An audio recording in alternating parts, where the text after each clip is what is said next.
Nicholas French is one of the most sought after and respected artists in the industry today. Not only is he a top-rated platform artist, he is a salon owner, an educator, and an expert at his craft. Nicholas comes from a world-famous British hairdressing family. He has owned several salons in England and now travels the globe educating beauty professionals and working on high-profile photo shoots and videos. Nicholas was recently named the #1 platform artist in America by the Beauty Maker Awards. He is truly one of the greats in this amazing industry. We're thrilled that he's taken some time out of his busy schedule here at the International Beauty Show in New York City because he's got a great story to tell. Nicholas, I'm really honored that you came to be a part of our show today. This is a really big honor for me personally. You're one of the industry greats. Oh, thanks. It's nice of you to say that. I didn't realize I was there. No, yes, you are, and you indeed really are. And here we are at the International Beauty Show in New York. It's a big show. There's a lot of people here, and it's really cool that you took time out of your busy schedule. You're part of a family dynasty. I am too. I'm third generation in this business, and you're second generation in this business.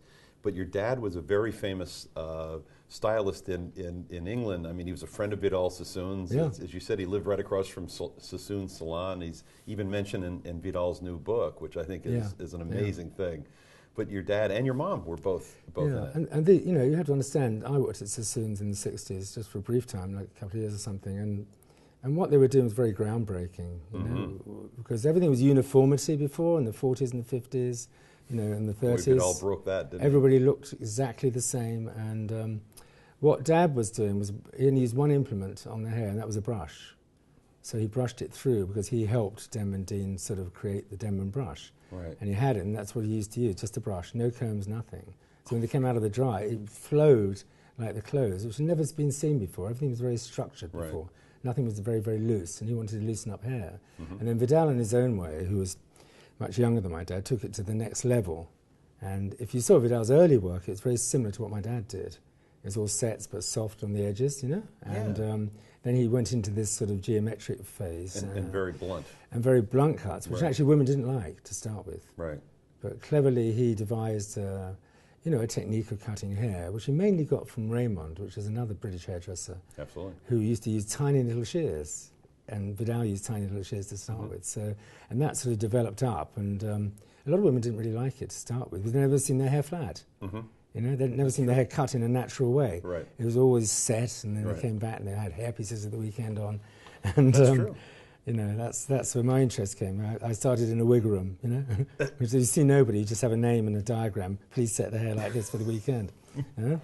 That's, you know, what I think is interesting is, and I hope our students are seeing this and realizing just how important the history of cosmetology is, and where people that were groundbreaking artists like Vidal Sassoon, how he changed things and how he influenced people like you, and also how he influenced people like Nick Araujo. Nick Araujo was a Vidal Sassoon artist, Stephen Moody. Some of the great names today, like yourself, all had some influence from that.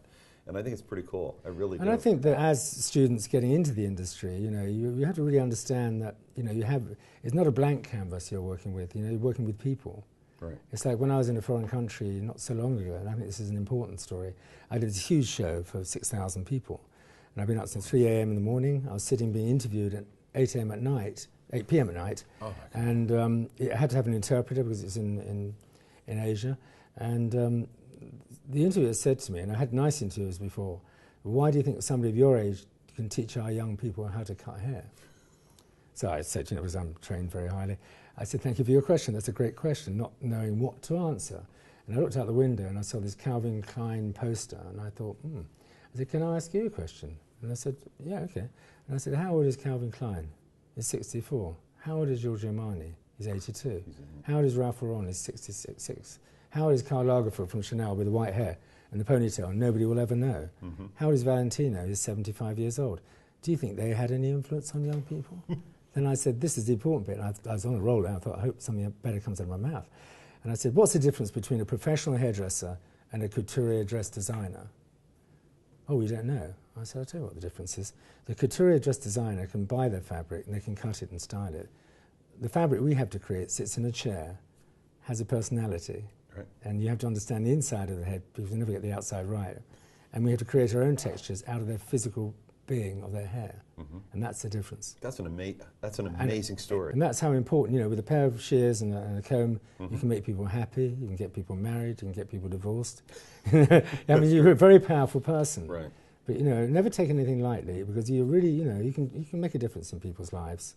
It's huge. In this terrible world we live in now, I mean, if you make somebody happy just for a second, or a week, or a month, you know, and take them to a different place, out of all this gloom and despair, you know, with the talent you have in your hands, you know, and translating your personality, and whatever you're doing, it's got to be to the person.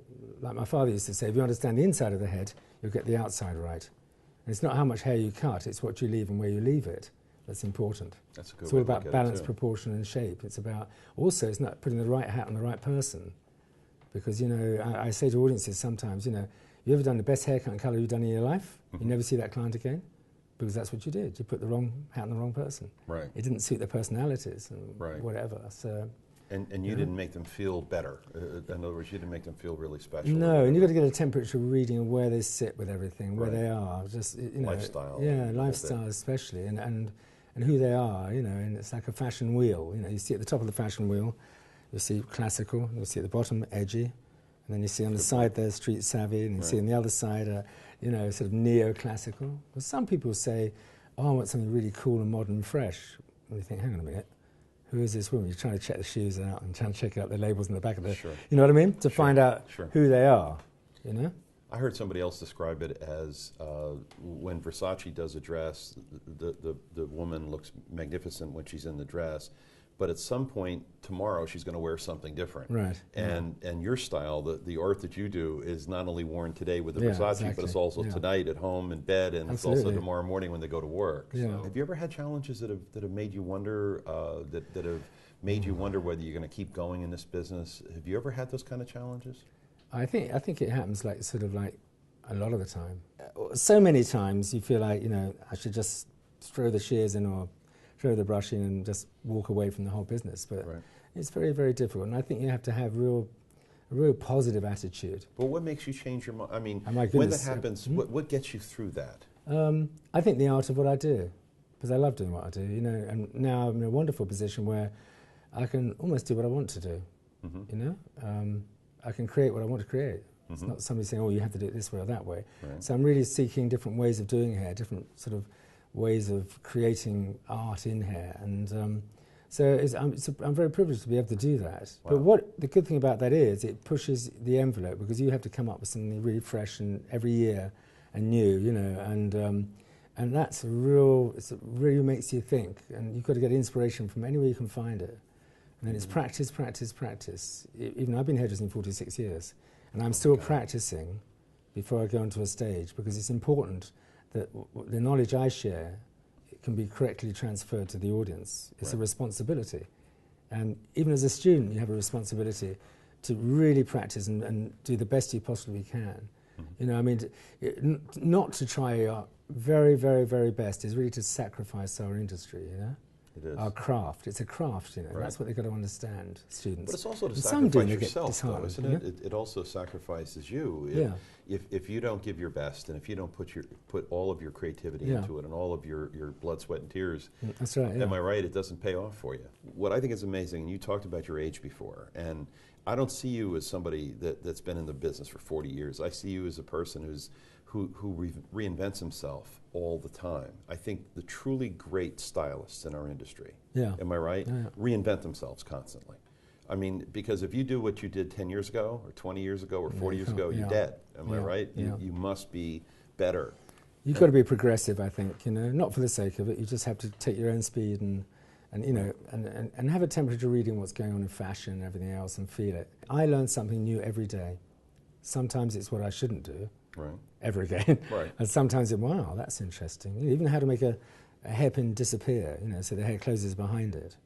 Oh my And I've found that hairdressers today are more interested in that when they come to shows than anything else. Because the little techniques. Little techniques, Yeah.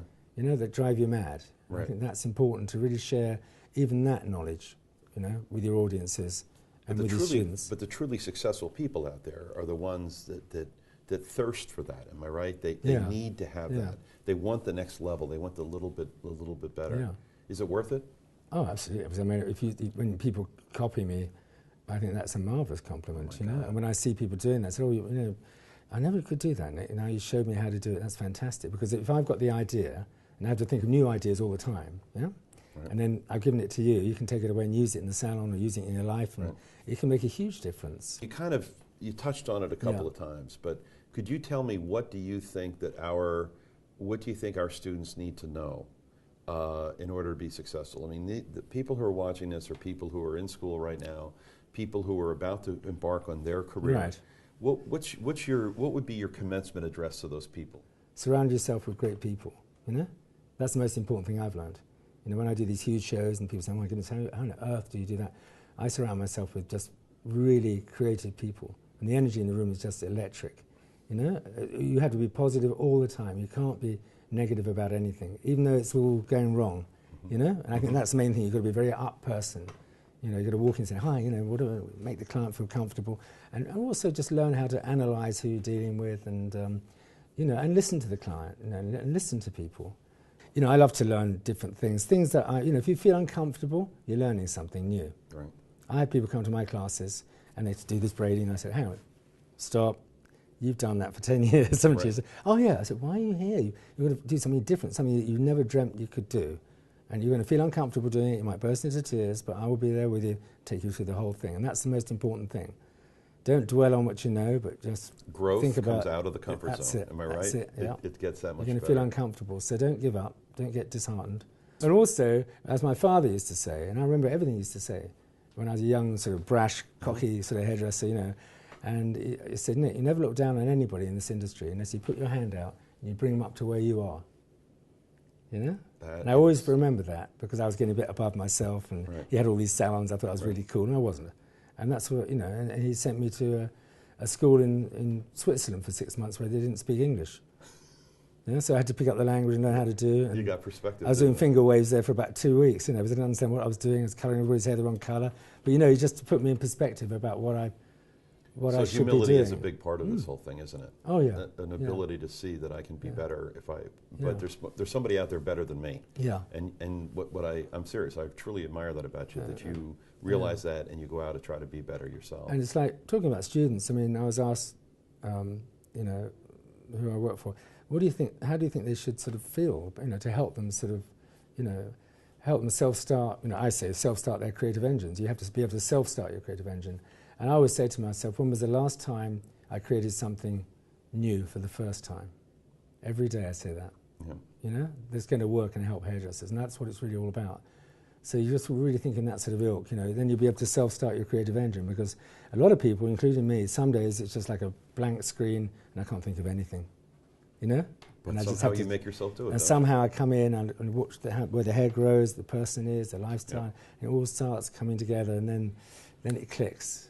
But it's all that information. I'm always going to remember your dad's words, though. I'll never forget that. Yeah. You have to know what's going on inside the head before you can understand what to do with the outside. And then he walked off and said, good luck. Yeah, thanks a lot, Dad. Appreciate that. Yeah, that's terrific, you know? Well, how do I get there? I can only tell you one thing. I know he'd be extraordinarily proud of you. Oh, and thank you. I think that's, and so would your mom, obviously. Yeah. It's an amazing thing. They were good people. Nicholas, you're one of our inspirations here at Empire.